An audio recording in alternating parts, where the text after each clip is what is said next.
Hi guys! Welcome! So, collective reading tayo ngayon. So, tandaan, ang reading na ito ay para sa entertainment at personal na reflection lamang. Gamitin lamang yung mensaheng tumutugma sa iyong sitwasyon. So, be open-minded, hindi halos lahat ay makaka-resonate. Thank you nga po pala sa mga nagsusubscribe, sa mga bumabalik. Marami pong salamat. Give it the message for collective.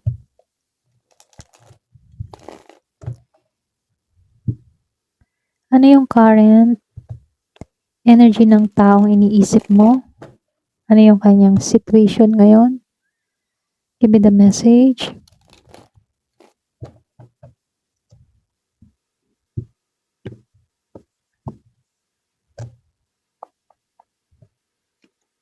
So, 8 of Pentacles reverse.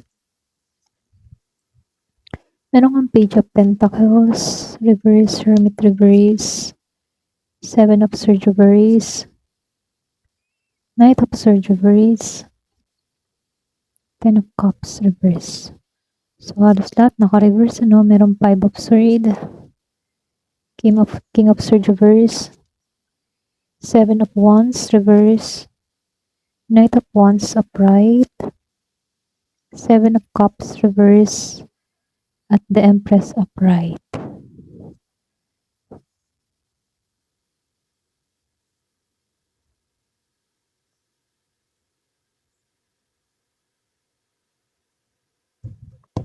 So, meron akong nakikita dito na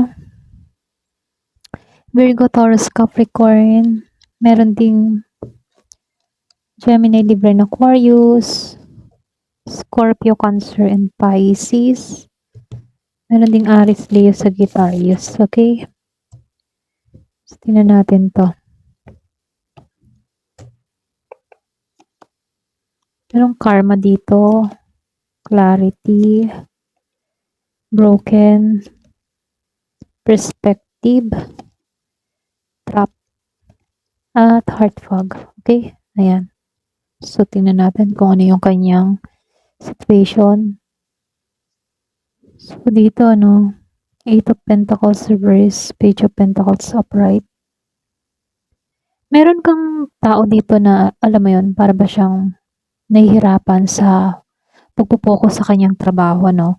Para bang meron siyang mga responsibility or pwede rin, meron siyang mahalagang layunin dito pero hindi siya makapag-focus doon, ano? Maaaring pakaramdam niya rito, para bang hindi umuusad yung mga ginagawa niya, okay? So, nakikitaan ko lang din dito, no? Sa kabila nito, para bang dito sa Page of Pentacles, may pagkakataon dito na magkaroon ng bagong simula, no? Na para bang gusto niyang pasukin. Posible rin nag-aaral siya ng bagong kasanayan or naghahanap ng paraan para umangat ba. Okay? Para bang naghahanap siya ng pagkakakitaan or pwede rin nag-iisip siya ng bagong kaalaman, ganon. Okay? Kung ano pa yung mga dapat pang gawin. Okay? So, nakikitaan ko dito sa The Hermit Reverse, meron tong mga matagal nang kinikimkim sa kanyang sitwasyon. Para bang yung nararamdaman niya dito ay sobrang pwedeng hindi niya maintindihan or pwedeng may sama ng loob or pwedeng may pagkikimkim dito na hindi niya mailabas. Posible rin nag-aaral, I mean, ano, posibleng nag-aaral din to kung paano may iwasan yung kanyang mga mabibigat na nararamdaman dito. Para bang inaaral niya kung paano tanggalan to. Pero dito, no, nakikitaan ko dito, mas ano to mas umiwas muna siya sa ibang tao or umiwas siya sa kanyang mga, parang bang may pag-iwas siyang ginawa dito, no? Parang bang nahihirapan 'to ng humingi ng payo sa iba, okay? Kaya dito, no, posible meron kang person na umiwas muna sa karamihan dito, nananatiling tahimik siya rito, gano'n. Gano'n yung energy niya, okay? So, nakikitaan ko rin dito, no, lumalabas kasi dito yung 7 of Swords. Para bang meron ditong katotohanang lumalabas. Maring itong tao na 'to nagsisisi siya sa mga naging desisyon niya sa buhay niya, gano'n. Para bang gusto niyang maging ano, alam mo 'yun, gusto niyang maging tapat or puwede rin gusto niyang, ah, magbago, okay? Para bang meron siyang gustong gawin dito na Ayaw niya ng maging padalos-dalos, gusto na nitong maging okay yung buhay niya, gano'n, okay? So, nakikitaan ko lang sa Knight of Swords, reverse, and the Ten of Swords, kasi straight siyang naka-reverse, ano? Sa Knight of Swords, hindi malinaw yung direksyon niya ngayon eh. Kumbaga, madaling, para bang nagitong padalos-dalos, ano? Or pwede rin, kaya to hindi yung nakakapag-desisyon sa ngayon, ano? Ay namalito ng landas, okay? Hindi naman halos lahat, ano? Pero nakikitaan ko dito, meron siyang pagkalito or pwede rin hindi naging malinaw yung mga desisyon niya before, okay? Kaya ngayon parang inaanin niya yun ngayon, okay? Kaya dun pumapasok yung pagsisisi. So nakikitaan ko rin dito, may ano to eh, para bang pagdating sa emotion niya, hindi siya fulfillment, para bang hindi siya makapagsabi ng kanyang nararamdaman, gano'n. So, nakikitaan ko dito, posible meron siyang problema sa pamilya or puwede ring sa relasyon, ano. Para bang pangarap ng tao na 'to na magkaroon ng masayang buhay pero hindi 'yun nangyayari or hindi 'yun nagaganap, 'no.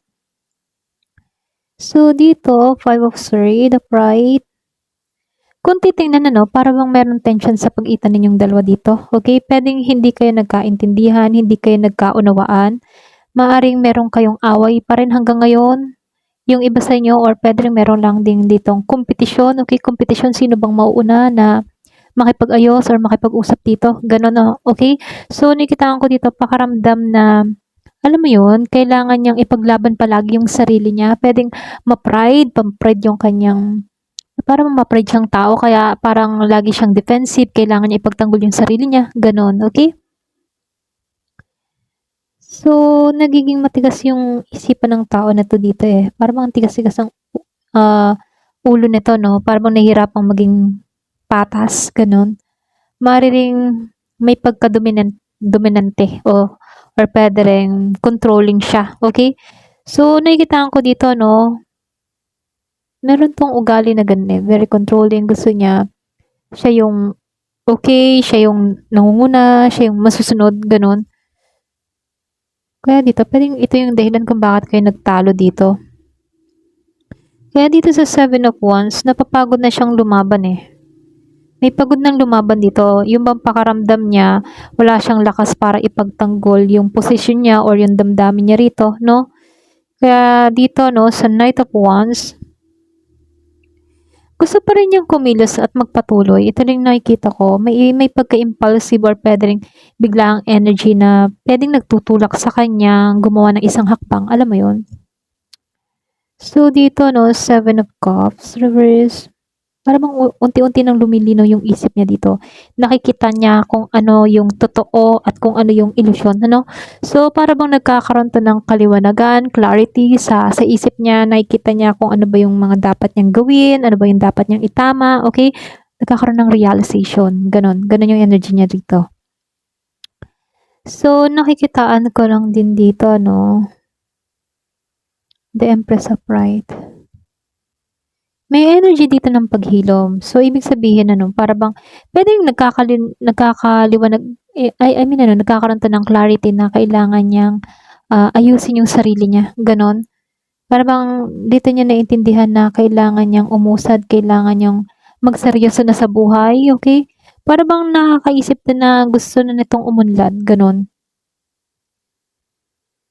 Or pwede rin meron tong naiisip na mahalagang tao sa buhay niya, pwedeng ikaw, okay? Kasi meron akong nakikita malakas babae eh. Para bang pwedeng inaasam-asam ng tao na to na ikaw yung maging partner niya, okay? Or pwede rin maging mentor niya kung paano ba makaraos sa buhay, kung paano makaalis sa ganitong sitwasyon. Pwedeng ikaw nakaranas ka ng mabigat din na problema pero nakausad ka, nakaraos ka. Para bang napapaisip ng tao na to, paano mo ginawa yon, no? Pero itong tao na 'to 'no, para bang natututo siya na kailangan alagaan yung sarili 'no. Kahit may mga problemang dumarating naiisip niya na dapat kailangan I mean ano, yung bang tipo na naisip ng tao na 'to na kailangan niyang magseryoso, kailangan niyang ayusin yung sarili niya, kaya kailangang ayusin niya yung buhay niya, gano'n. Dun siya nakakaisip ng gano'n. So, sa oracle card ano, merong karma, clarity. So, lumabas talaga yung clarity sa unang reading, lumalabas dito nagkakaroon ng kaliwanagan. So, lumalabas ano na kailangan niya maging tapat, Kailangan niya maging totoo, okay? Kailangan niya kung magkakaroon siya ng pag-usad sa'yo, dapat maganda yung intention niya, kailangan malinaw siya para sa'yo, gano'n. Do'n niya naiisip dito na kailangan okay siya, gano'n. Pero dito 'no, dito kasi sa karma, nakikitaan ko dito yung consequences, cause and effect, and depth. So, ibig sabihin para ba 'tong dumaraan sa yung mga bunga ng ginawa niya, okay? Na puwedeng yung mga dati niyang ginawa, yung mga dati niyang desisyon, nagkakaroon na ng epekto ngayon, okay? Ngayon niya naiintindihan na may karma talaga, alam mo yun? So, yun yung nakikita ko sa taong ito 'no, para bang dito niya naiisip na, "Ito na ba yun? Ito na ba yung nangyayari sa'kin? Ito na ba yung karma ko? Ito na ba yung pananagutan ko about sa ginawa ko sa'yo?" Gano'n, gano'n yung energy ano. Para bang ano, ngayon niya naiintindihan na para siyang nakakaranas ng cause and effect sa mga ginawa niya. May consequences lahat ng ganyan kanyang ginawa, gano'n, okay? So, dito 'no, pero kung tutuusin dito sa clarity, para bang lumilinaw na yung isang sitwasyon dito, para bang nagkakaroon siya ng katotohanan na mahirap ng itago, okay? Para bang nagkakaroon siya ng kaliwanagan na kailangan ko ng magpakatotoo, dapat hindi ko itago lahat ng kung ano yung mga nilihim ko, dapat sa susunod na connection or kung ako'y man ipapasok sa buhay mo, dapat ako'y totoo na good good na yung intention ko sa'yo. Mga gano'n ano. So, nakakaisip siya ng gano'n na dapat sa isang connection dapat totoo, no? At dapat tapat, hindi nagsisinungaling, okay? So, broken and shattered. Kung tutuusin, matindi yung naramdaman nitong pasakit ano. Para bang nadismaya din siya sa buhay niya, sa nararanasan niya, sa mga pinagdaraanan niya sa buhay. Kaya dito, sobrang nahihirapan siya. Pero kahit gano'n 'no, meron siyang perspective dito. Alam mo 'yun? Para bang ngayon niya nakikita yung sitwasyon na mas lumilinaw na, okay, nagkakaroon siya ng malinaw na pananaw sa buhay. Kaya dito naiintindihan niya na dito na, karma ko na ba 'to? So, dun niya naiintindihan dito lahat ng mga ginawa niya, may mga dahilan ano. Kaya dito para bang iniisip ng tao na 'to na ibang nakikita niya ng mas malinaw na ngayon yung sitwasyon, nagkakaroon siya ng panibagong simula or nagkakaroon 'to ng panibagong pananaw. Kumbaga nagsisimula na lang tanggapin ng tao na 'to yung realidad, alam mo yun? So, ngayon niya nauunawaan lahat ng kanyang mga ginawa sa'yo ay merong kaakibat na kapalit or consequences ano, ayun. So, at least nagkakaroon siya ng pangunawa, nagkakaroon siya ng pagkakaintindi sa mga nangyari sa inyo 'no? Pero kung tutuusin ano na-trap din siya dito. Kumbaga pakiramdam niya para bang nakatali siya sa isang sitwasyon na hindi siya basta makaalis-alis, alam mo yun? Ano yung kanyang emotion, yung kanyang nararamdaman, gano'n.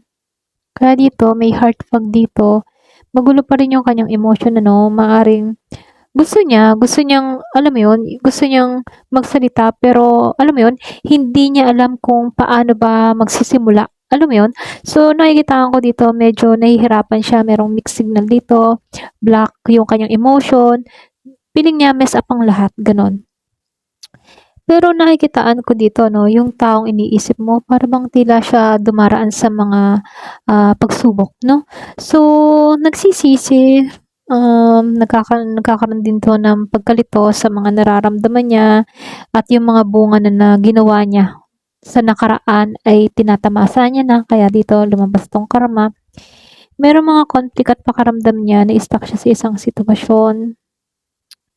Pero dito 'no, kahit na-stuck siya dito may time na alam mo 'yun dito nagkakaroon siya ng kaliwanagan, lumilinaw na rin ang kanyang kaisipan.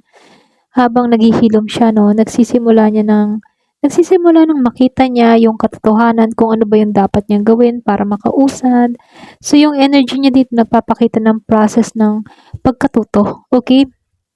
At pagbabago kaysa sa pagiging stuck 'no. So nakikita ko dito meron kang person dito na ngayon niya realize lahat ng mga ginawa niya ay merong consequences at ito yung dahilan kung bakit napipilitan siyang tanggapin na lang lahat, kailangang umusat, kailangang magbago at kailangan ng pagbabago para sa sarili niya, gano'n, natauhan.